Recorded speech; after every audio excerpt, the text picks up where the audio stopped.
Hi, my name is Amy Balliet with Killer Visual Strategies, and you're listening to the Expert Authority Interviews. EA Interviews, episode 219. Inspiration, transformation, success stories, and the Imperfect Action Round. 7 days a week. Join Mario Ficini for today's Expert Authority Effect interview. Have you ever wanted your business to look better? Have you ever wanted to implement those fancy things you see people doing?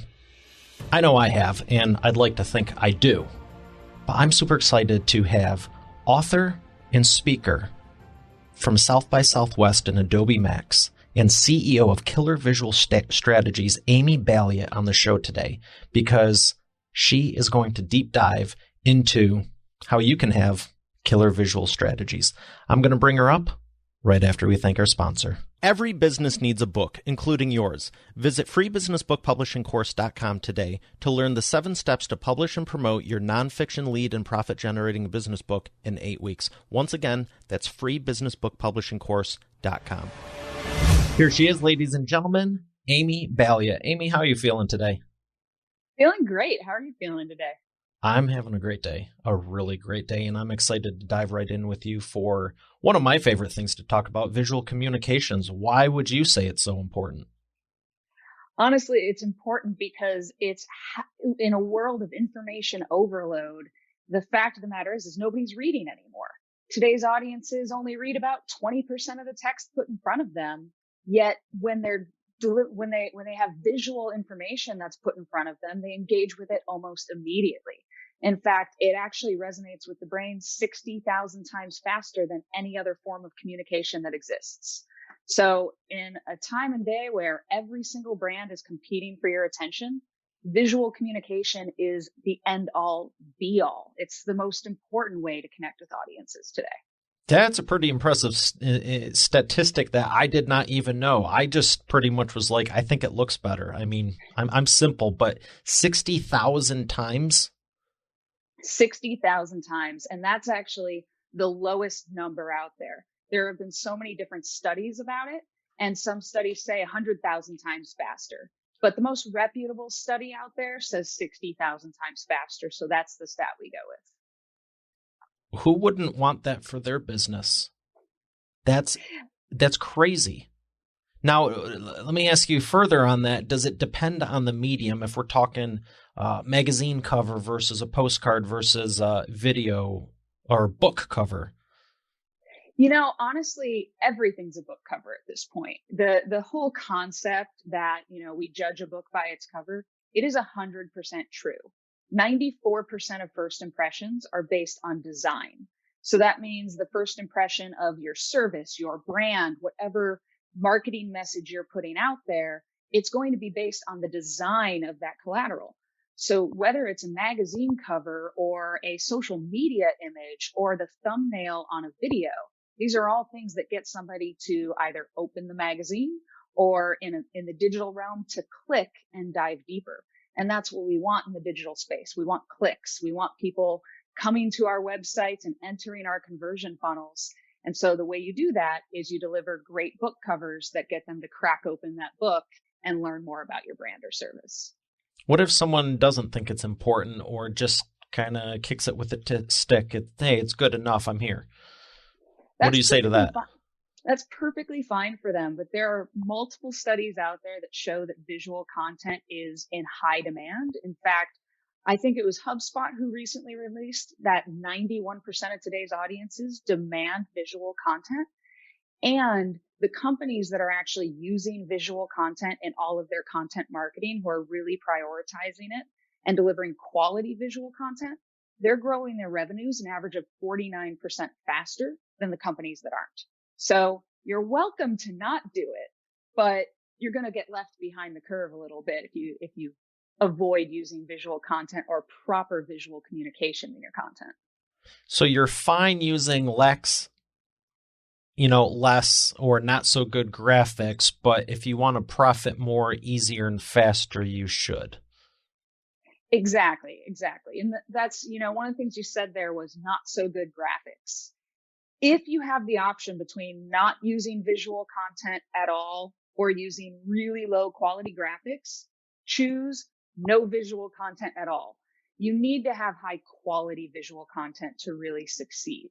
If you think about it, this concept that visual information gets to the brain 60,000 times faster, combined with the concept that 94% of first impressions are based on design. All of that says that your text doesn't matter. So your headline, whatever you're using to contextualize your visuals, that doesn't matter as much as the visuals themselves. People will be forming first impressions right off the bat before they read your text. They're going to be judging you from right out of the gate. So you really have to deliver content that they judge as quality. And quality is a little bit different than beautiful. Yes, we all want beautiful, pretty design. We want something really engaging and eye-catching, but it's not high quality if it doesn't also deliver value to the end audience. And so it's really important that you're marrying form and function in your design and producing content that truly leads with a great eye for detail and design, along with something that's really valuable for that end audience that really hooks them. If someone's really struggling with this, what would you say are some of the first things they should consider or take into account to say, hey, I'm not the best at this. Where should they be starting? I'm not the best, but what's step one? So there are many different ways you can attack step one, but in my opinion, one of the very first things you have to do is start to look at the best of the best that's out there. Because we kind of live in a world where 99% of the content that's put out there is actually really low quality in design and conception. And as a result, people think that is the bar and they just have to hit that bar. What they should be doing is instead searching for things like the best infographics of all time, the best motion graphics of all time, checking out Webby Awards, going to Dribbble and checking out the most followed artists on Dribbble. This will start to reset expectations for what real quality is. And not to toot my own horn, but I did just write a book all about this and exactly how to create great visual content. It's also called Killer Visual Strategies. And if you don't know where else to start there. It's meant to really help drive people, through step 1 through step 40, basically, to really ensure they're taking in every necessary bit of information to create great content. Yeah, and infographics are so huge now. If I got to be honest, well, I always am. I don't even know where that comes from. I've been lying to everyone the last few hundred episodes. If I can't find an infographic on it, I'm probably not going to read unless I get the book on the subject matter and I want to dive in. If it's an article that's like one of 14 pages, we're going right back to the Google search that finds the infographic, or more than likely YouTube, because I know it will be a 3 to 5 minute video that has all the same points, and I can I can visualize it conceptually. I can figure it out quicker and just see where it's at, especially with chronology or timelines. There's a site. Oh my gosh, what is the name of it? It's like everything infographics. I mean, you go there and it has infographics on every single thing you could think of, and it actually has a search. It's like, I don't even want to say something because it's probably wrong, but why are those so vital now compared to even 10 or 20 years ago? It's funny because 10 years ago, infographics became all the rage. It was this really big boom of content that all marketers really wanted. They wanted the infographic. It was kind of that new hot trend. And I remember when I started my company, Killer Visual Strategies, our original name was Killer Infographics. And we were known as the infographic company in the country. And all we did was produce infographics for the first couple of years. But then we started moving into motion graphics and ebooks and all of these other types of visual content as well, for exactly what you said. I mean, the fact is people want to get information as succinctly and easily as possible. So infographics provide that solution for them, as do motion graphics. It's kind of like spoon feeding information to your audience. But there's a reason why that's so important. The fact of the matter is there's actually brain science behind it. Our brains are hardwired to think visually and to communicate visually. We weren't born to write. We weren't born to text and to share information through the written word. That's something we evolved to. But when we first, as a species, needed to connect and communicate, we turned to cave paintings on walls. That was our most instinctual way of connecting and expressing ourselves. And so the fact is our brains are actually made to process visual content. 30% of the cerebral cortex is just built with neurons combined to fire and process visual information. Whereas you think about all of our other senses, and the second strongest sense is I believe it's hearing at 3%. So you go from 30% to 3%.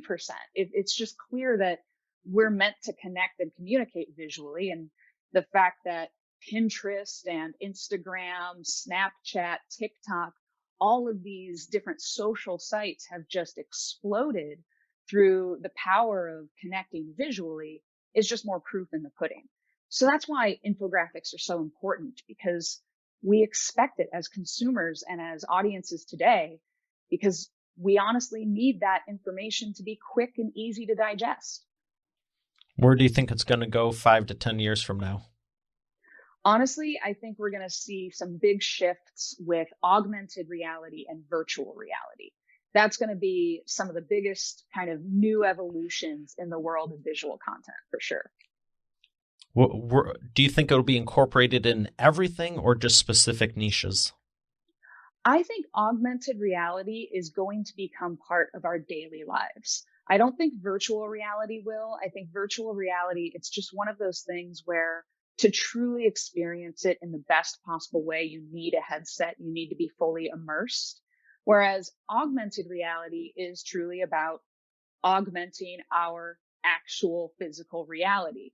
And so the concept of using augmented reality to help people interact with their physical environments is really powerful. And I think what we're going to find is 5 years from now, if let's say we're visiting a city for the very first time, we can pull up our phone and look at the phone or look at the city through the lens of that phone, and all of a sudden have things like restaurant ratings pop up in front of us, and maybe even a map to get us to a location or a scavenger hunt or something like that. So I think augmented reality is going to be a huge part of who we are as a society. Yeah, I've done some things with augmented, and it's cool to see, like you're saying, the ratings, as you're walking through Times Square or something, it's like, here's this, here's that, and you're looking through it. But also for like tours of, cities or, the history of America or something, where it's like you're standing where George Washington stood, and it's like literally right there, not just, oh, we're in the area. I mean, I'm looking forward to some of that stuff. I'm looking forward to all of it. It's just a matter of how we use it. And it's interesting because everyone always has a different take on what's going to happen with AI. But I think you're seeing it for the benefits of what it's going to be doing for us. Yeah, I mean, when it comes down to it, AI has many different implications all around. And some are incredibly positive, and some we just have to be wary of and plan for, honestly, as a society.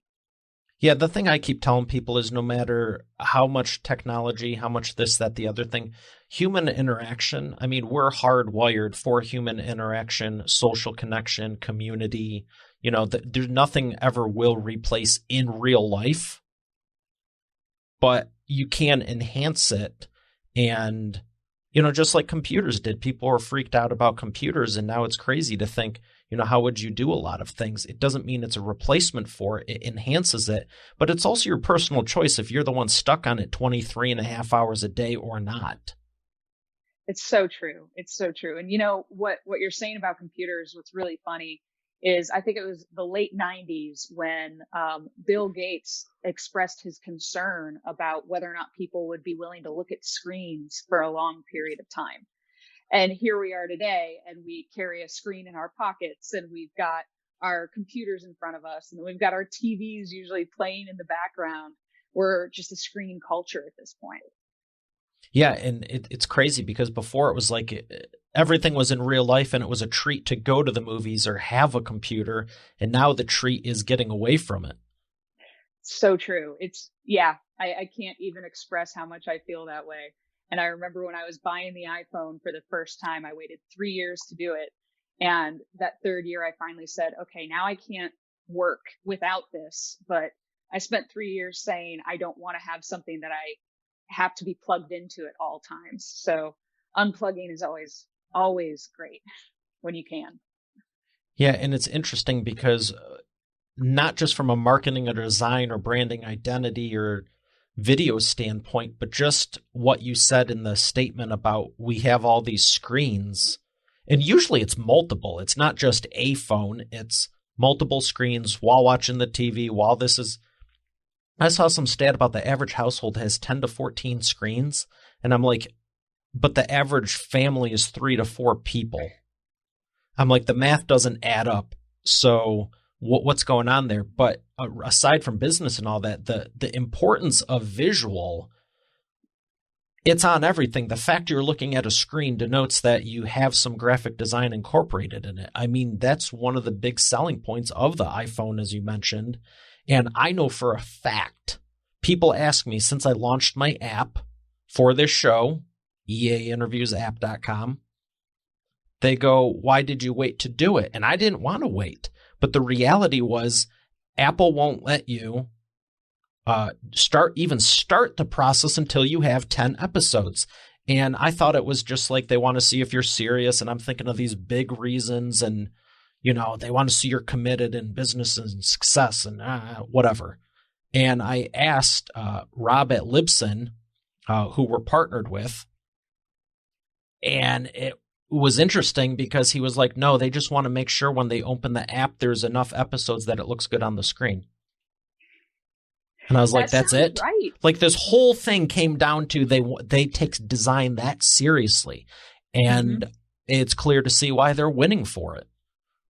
It's so true. I mean, every single aspect of even just the UI and UX of any Apple product is constantly taking into consideration the visual communication of every piece and element that they put into place. If you think about texting as an example, the reason that we are so inclined to write very short form texts to one another is because we're being told to do so through the visual user experience. The user interface has a very small word bubble to put your text, your information in, and then it's constantly suggesting emojis or emoticons so that you can put those in instead of text. And so we're kind of through Apple and through other devices being trained to communicate in as little text as possible and find other ways to connect and contextualize our emotions and our own conversations with one another. Yeah, it's interesting how over time things change, and I'll probably never change this as long as the ability's there. I'm not a huge texter. It's like I've never been one to just sit there all day. If I spend more time texting than I can jump on the phone real quick and just talk to you, it's like but I get it. If you're in a loud venue or at an event, hey, where are you? We're over here. But I tell you what, voice to text in video messaging, absolutely. Hey, how's your day going? Great. I'm in the middle of filming the show right now. How's yours going? And, I shot one off even before I started the first interview today to my friend. And this was all in the shot and everything. Because I'm not going to sit there for a minute or two to type it. I can say it in 8 to 10 seconds? Exactly. And honestly, if you do that, people are going to actually remember it much longer as well. When you connect with people through a visual element versus a text-based element, they're going to actually recall what you said weeks later. Whereas if it's text-based, you're going to be having a debate on what you said 5 days later. Yeah, and the tone and inflection also. Autocorrect, heaven forbid that thing ever works. you forget a comma or what is it? Oxford comma, like whatever. That's why I love video. There's you can sense my sarcasm, you can sense the humor, hopefully, but you put it in a text, who knows what it means? Exactly. Other than, yes, that's true, period. I mean, that's kind of boring, but that's the fun of communication. So what's funny? Oh, sorry. No, go ahead. Well, what's funny about that is there's actually a recent study that came out that said Generation Z hates periods. And it's because they're so used to communicating in short form text that when somebody adds a period, because the actual speech bubble in the text contextualizes the end of a conversation or an end of a thought. So when somebody adds a period, they think it's passive aggressive. They think it's actually somebody implying that they're angry with them. So it's interesting just how much our entire methods, all of our methods of communicating have changed because of all of the screens that we interact with these days. That's interesting. I've left them out, not for that reason. And I remember when all this started and people were like grammar Nazis correcting me on a text. Mm-hmm. Okay, it's articles, books. I get it. We're trying to figure out where the restaurant's at. Relax. This is supposed to be fun time. And if you keep this crap up, you're not going to be invited to fun time next time. So relax. But the reason I left them out, and that's a true statement, that was out loud, but that's my thoughts. I left them out for Christopher Walken. I was reading, actor Christopher Walken, kind of cool. And the way he has his like, wow, stranded. The way he does that talk thing, come to find out, he would use whiteout in all the periods in the scripts and just, I'm like, I like that. We're going to go with that one. And, I love that. But it's interesting you say, because it can come off as passive aggressive. I thought, we're done talking now? Okay, cool. Exactly. And I mean, you think about it, and Gen Z especially, they're digital natives. They've been brought up in a world where they have to kind of learn how to communicate in ways nobody else has. I mean, when I got access to the internet, I was already 18 years old.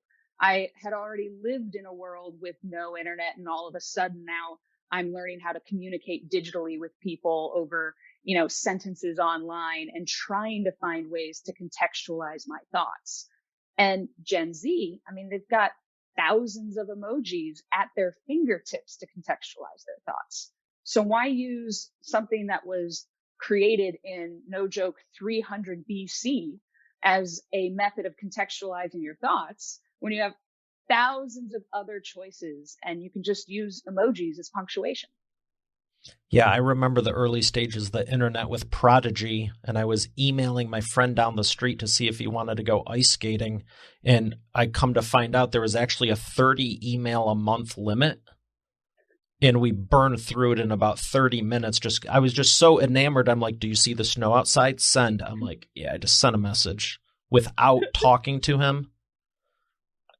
That's awesome. The rest of the month kind of sucked, but that was an interesting day. And we ended up going ice skating and didn't care at that point. But that's all there was. I mean, you try to even download a single image of, it was, 28.8. It would take 10 minutes just to do that, let alone live stream video. Mm-hmm. So I'm all for tech, but I'm also for the ice skating and doing stuff in person. So the companies that don't want to embrace it, clearly, I think we've made a strong enough case that it's not going anywhere. If they don't want to embrace it, what are some things we could mention to them? I mean, other than what we already have, what would be something they could start with as far as maybe take their menu or their business card or the website? Where's one actionable piece of a property that they probably already have in their arsenal that could be updated for the maximum return on investment? Would you say website or a flyer? I would say website. I mean, if you're going to invest in one space, your website should be the one, because if you're sending a bunch of traffic to your website, but it isn't properly set up to convert that traffic, then what's the point? And so if you think about a typical visitor to a website, today's audiences, 99% will land on your website and look for a video first. So lead with a video in your upper fold. If the video is under 90 seconds in length, then you actually have about a 90% chance for all of those visitors to watch that video. If it's over 90 seconds in length, you're only going to have about a 46% chance for all of those visitors to watch that video. And the thing is a quality video on your homepage, something that explains your product or service. A quality video will increase your conversion rates on average 80%. So it's a really good kind of first thing to produce. The other good thing about that is you could take that video and cut it into multiple shorter versions for use on social media. So lead with a video in the upper fold. The next thing users look for when they land on a website are infographics and other forms of visual content. Because today we take in information by looking for a headline plus a visual plus a headline plus a visual. If we're met with a wall of text, we will typically bounce away from the site. And so I always say to people, rule number one, always think about context. It is a con when there's too much text. And that is a rule that you should apply to every piece of content you produce. If you break up every 100 words of content with a visual that exemplifies that content, then you're moving in the right direction. It makes it much more digestible for your audience. But if you're trying to just use text to land that audience and convince them of your value, it actually kind of can come across as lazy these days. The fact is everybody out there, we're all content creators now. We can create so many different types of content, great videos. Instagram has made us professional photographers, big air quotes there. We've found all of these ways to get better at creating great visual content that we actually expect the brands we work with to step above that, to do something better than we can do ourselves. And that also means another rule that I have that I dive into in my book, avoid the stigma of stock. Today's audiences do not like stock imagery. Custom illustration converts 7 times better than stock photography and stock vector assets. So you really do have to spend time showing your audience that you're willing to invest in their wants. You're willing to meet their demand and their expectations to earn their business. I love that you're saying the truth, number one, and two, that you're backing it with facts, because I didn't know it was 7 times better. I just knew it worked better, even for my own stuff. And I've told my marketing clients the same. But wow, it is 7 times more. 7 times more on your website, 3.3 times more on social media. So I'm kind of a world of stats. I had to, I do public speaking all the time about this subject, so I know all the stats. But at the same time, you're not batting an eyelash on any of them. I'm like, what else do we got in there that you can share? Right. Well, the reason is because we have to practice what we preach. So all of the content we put out for our clients, for instance, we're doing all the research on it first, and we're always making sure we're finding the primary source, because that's so important, especially in this day and age. You really need to make sure that you're finding the primary source and that you're learning the context of that data to ensure that you're actually expressing it properly. And so I'll tell you this, my content team will not let me give a stat that is incorrect or a stat that hasn't been thoroughly researched first.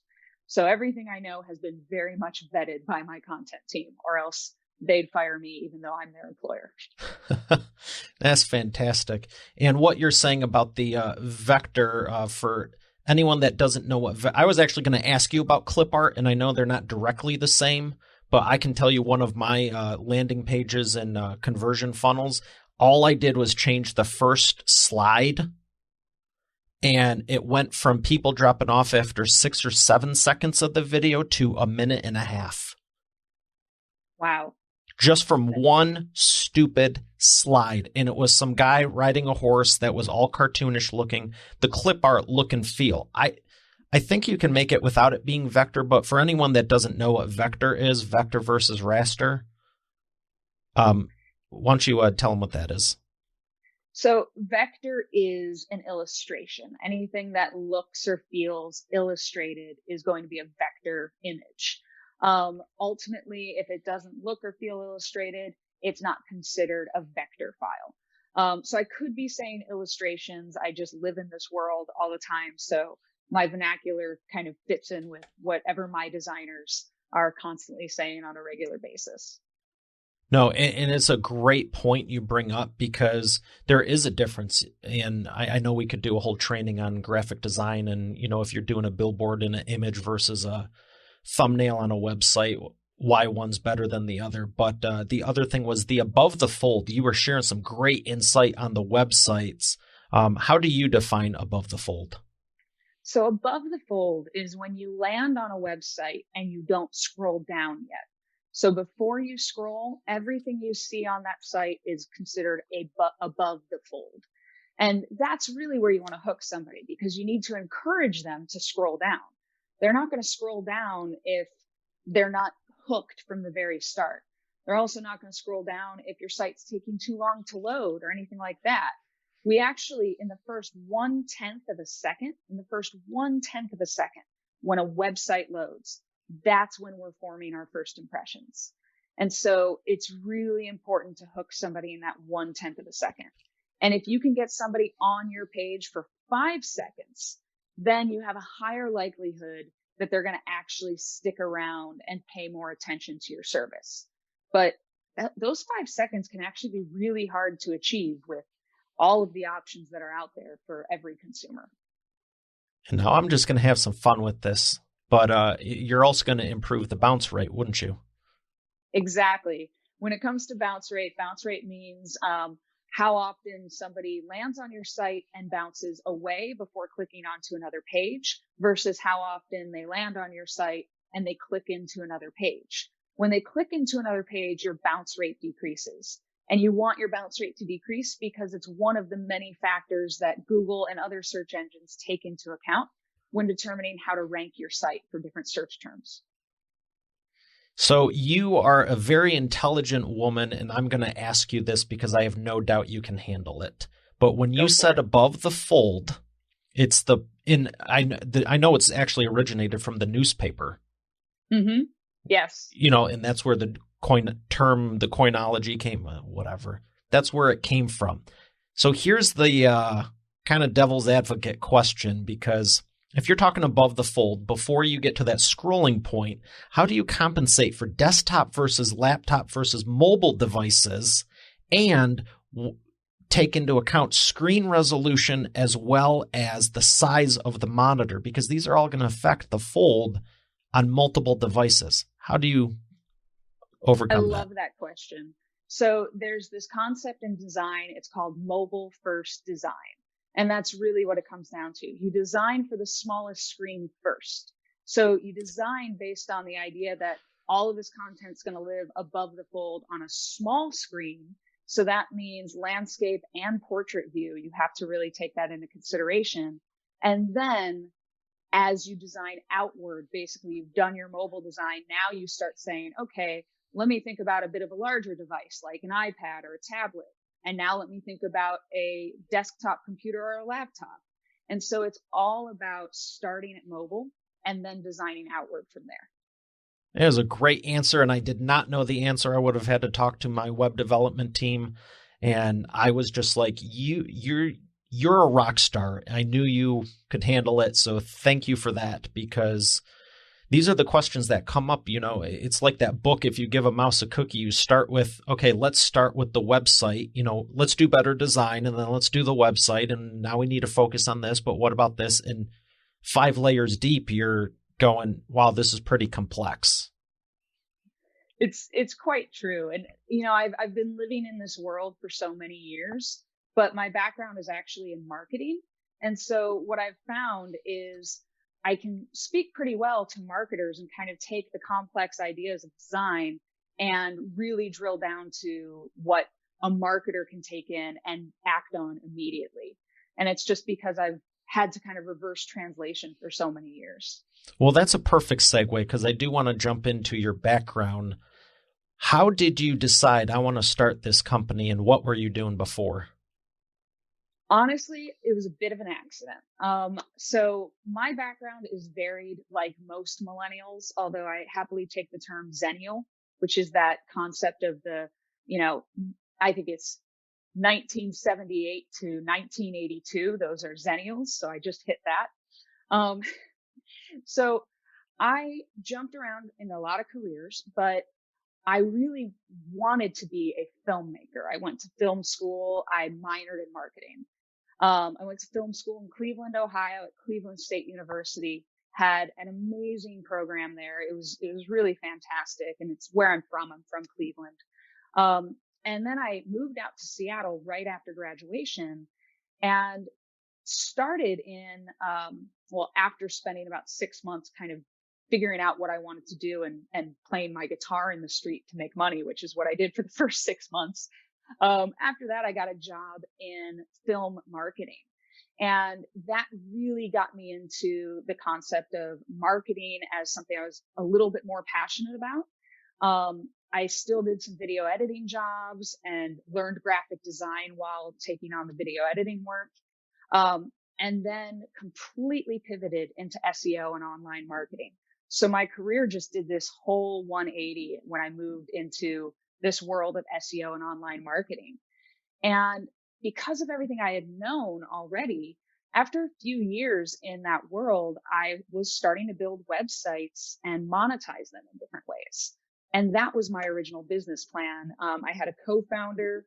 We started in 2009 while we had day jobs. And then we quit our day jobs in June of 2010 and started focusing full time on one of our many websites. It was a site called zippycart.com.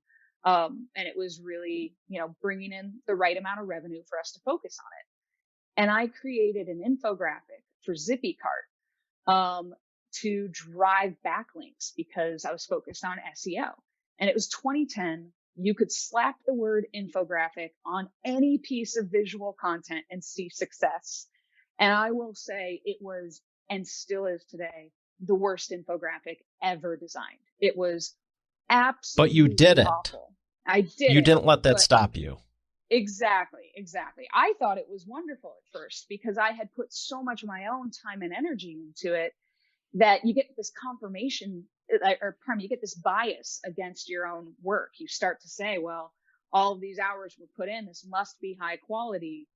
And in reality, it was, full of mixed illustration style vector images. It had 5 different font choices on it instead of just a few, way too many colors. It wasn't to scale. It was just awful. If you want to look it up, just look up the history of e-commerce infographic and you'll see the ZippyCart logo on the bottom to know which one was mine. It's so bad. But it succeeded. We got thousands of backlinks. And so immediately I said, this is a strategy I need to follow.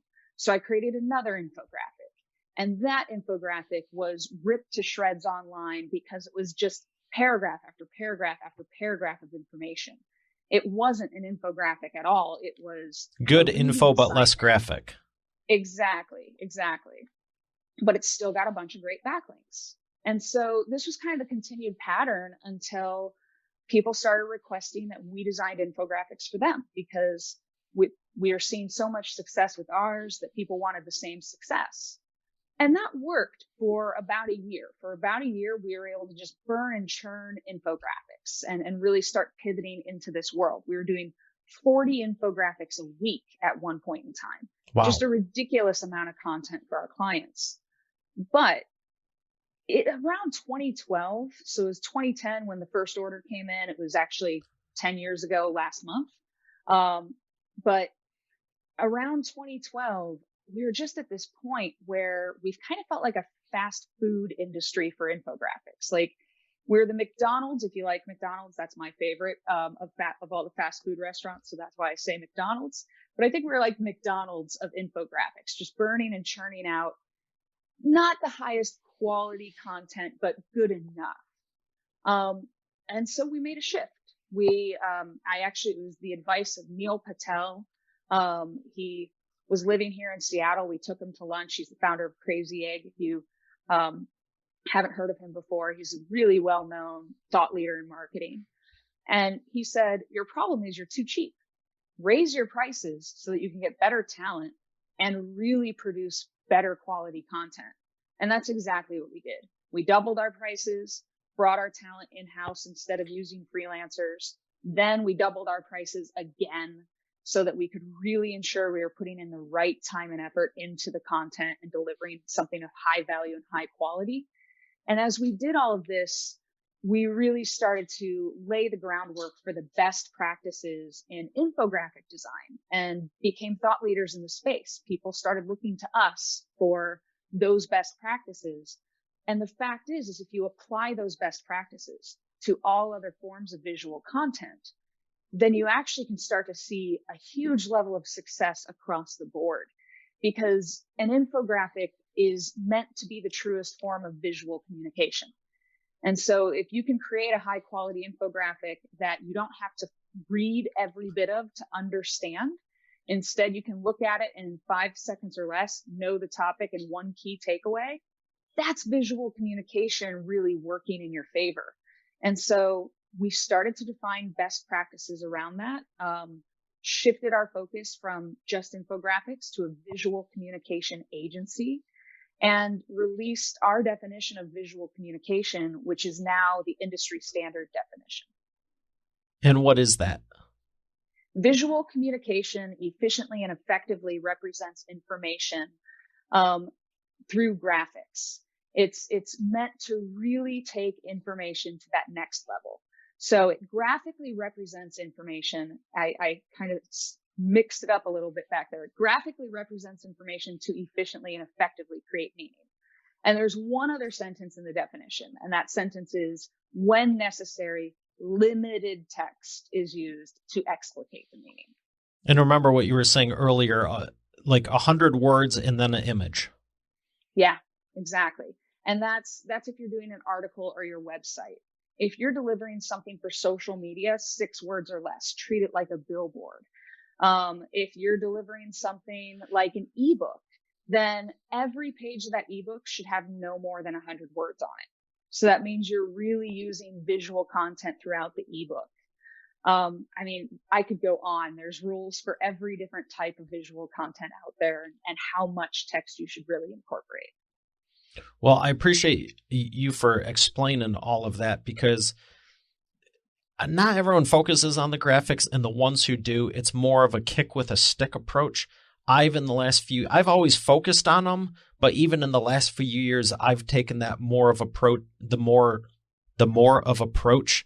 I've taken the approach of doing more quality, because I'd rather, explain quality one time than have to apologize, for bad quality ongoing.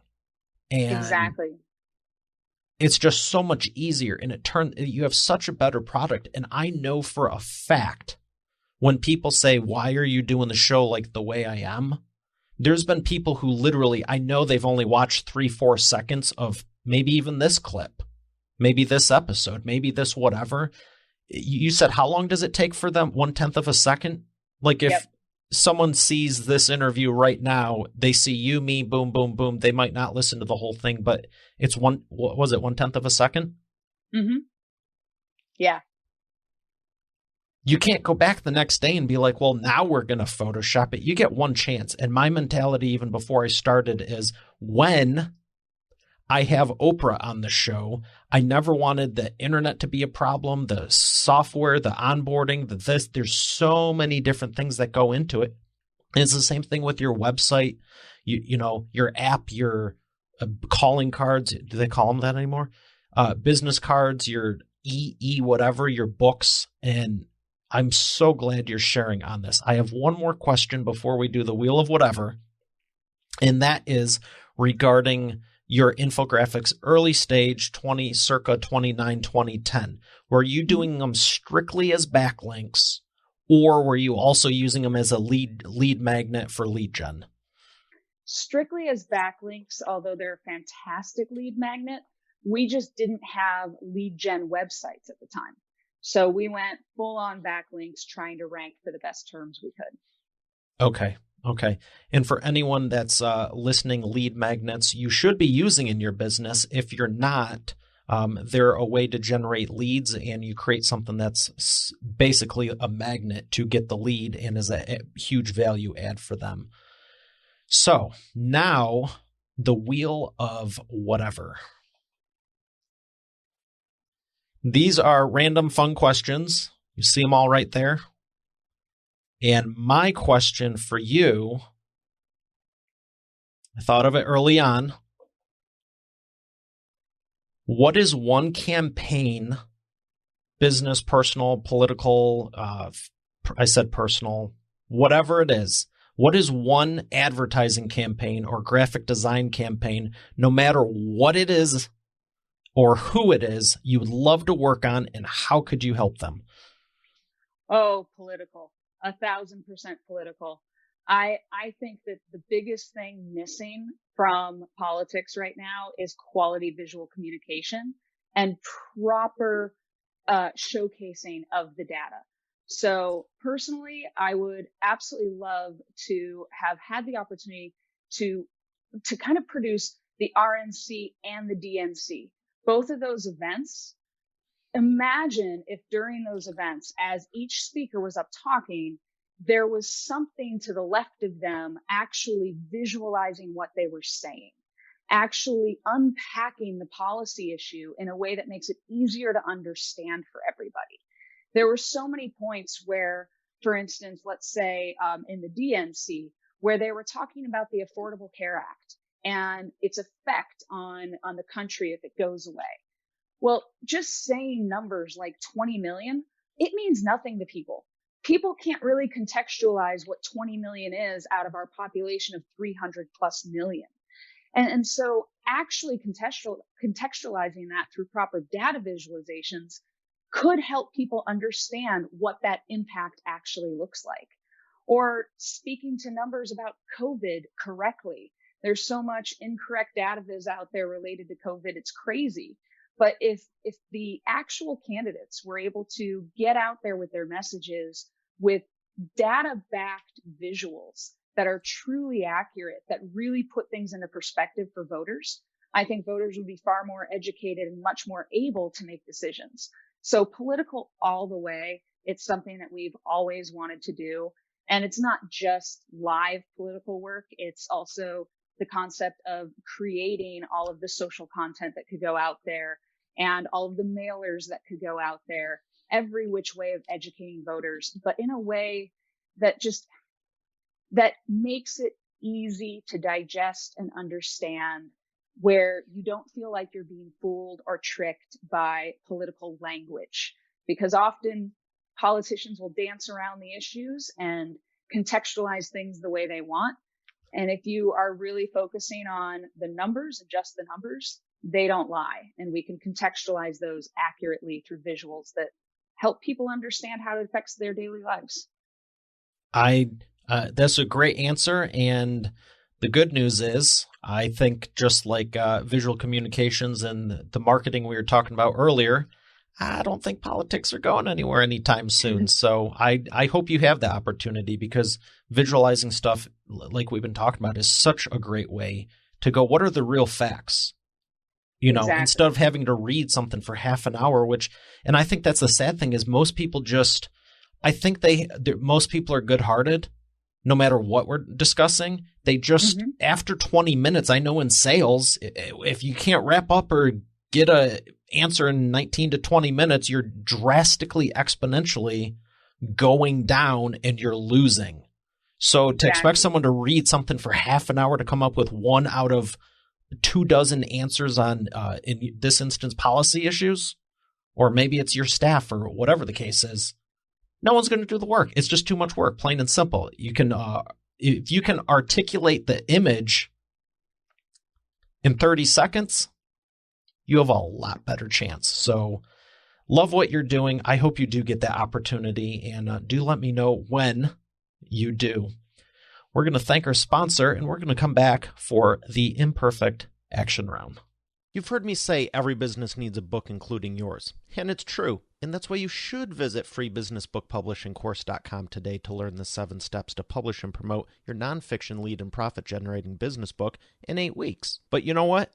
Don't take my word for it. Take it from a few of my authors, like Lori. And I went from having an idea and a possibility to actually getting my book published. Or Catherine. Thank you for making my mom #1 best-selling author. Or Mary Alice. What he got done for me in 3 days regarding my book launch, unmanageable. John Cody. I've worked with Mario over the phone and online, and he's been very helpful in getting me where I needed to go with promoting my books. Rocio. There's no way in the world I would have been able to do this with somebody else. I've attempted it in the past. It didn't serve me. As a matter of fact, I ended up more frustrated than anything. So this has been a very seamless process. Adele. If you're looking for an amazing business coach, I highly recommend Mario Ficini. Or Bill Benner. I can't make a higher recommendation than to work with Mario Ficini. He has been great for me, and right now, I won't work with anybody else except for Mario. Hey, their words, not mine. Visit freebusinessbookpublishingcourse.com to get started now, and I look forward to hearing your transformation as the next video success story. Once again, that's freebusinessbookpublishingcourse.com. And we're back with the imperfect action round. Amy, are you ready to take imperfect action? I am ready. All right, rapid fire answers. I got a couple questions for you, and the first one is, what is the fastest path to the profits? Ooh. Learning from your mistakes as fast as possible. Don't let them knock you down. Excellent. Number 2, what is the biggest problem you see your prospects making and the fastest way for them to fix it? They're creating the wrong type of visual content. I see them mixing illustration styles all the time and relying on stock. The right way to fix it is to go custom and get the right team behind you. I'm so glad you mentioned that stock thing. I could go on a tirade. I think I did in one episode about it. All right, focus. Number 3, what is the best way to maximize customer lifetime value?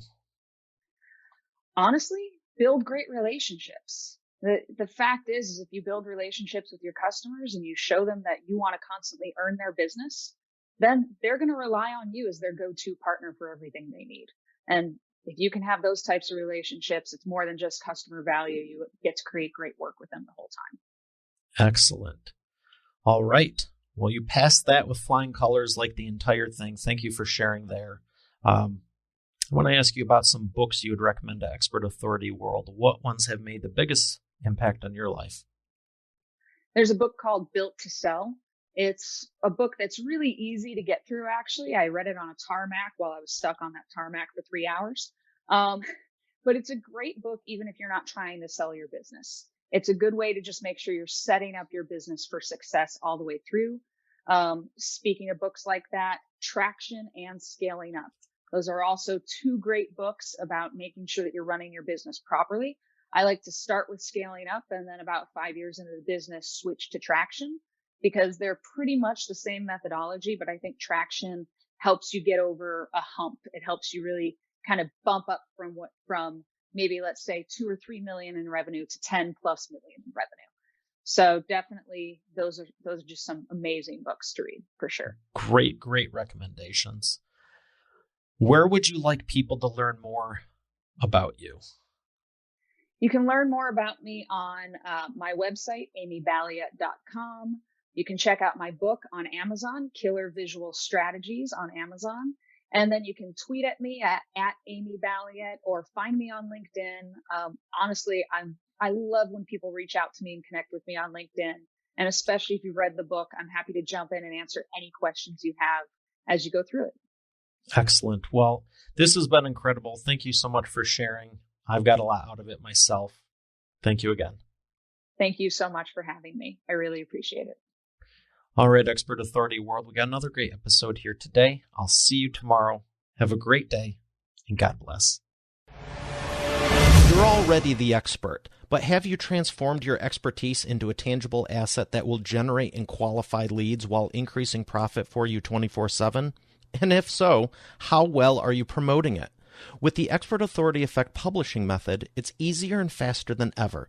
Visit freebusinessbookpublishingcourse.com today to learn the 7 steps to publish and promote your nonfiction lead and profit-generating business book in 8 weeks. Visit freebusinessbookpublishingcourse.com to get started now. Once again, that's freebusinessbookpublishingcourse.com. Hey, thanks for listening to today's episode. I hope you got a lot out of it. I know I sure did. If you haven't done so already, I invite you to subscribe to the show. And also be sure to check out eainterviews.com for complete show notes, the full interview video experience, links to the resources we mentioned, and more. Have a blessed day, and I'll see you tomorrow.